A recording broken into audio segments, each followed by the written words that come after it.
ఆ గొంతు వినబడితే తెలుగువారు తన్మయం చెందుతారు. ఆయన పేరు చెబితే ప్రతి తెలుగువారికి ఒకంత తెలియని గర్వం కలుగుతుంది.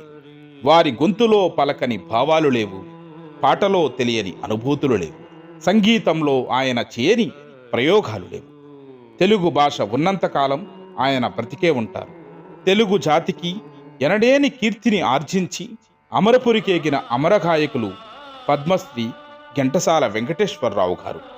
తెలుగు భాషే తన శ్వాసగా, ఘంటసాల పాటే తన ప్రాణంగా, నిండైన తెలుగుదనంతో మన కట్టు బొట్టును కాపాడుతూ దేశభక్తిని నరనరానా నింపుకున్న జాతీయవాదిగా, దేశం కోసం ధర్మం కోసం పాటుపడిన ఎందరో మహనీయుల జీవితాలను, ఎన్నో గ్రంథాలను అధ్యయనం చేసి ఘంటసాల గారి వంటి మహోన్నత వ్యక్తి యొక్క గాన చరిత్రను ఈనాటి రేపటి తరానికి తెలియజేయాలని ఆయన సంపూర్ణ జీవిత చరిత్రను ఫోటో బయోగ్రఫీగా మనకు అందించబోతున్న ఘంటసాల గాననిధి శ్రీ గొట్టిముక్కల గోవిందరామానుజాచార్యుల వారితో ఈనాటి ముఖాముఖి.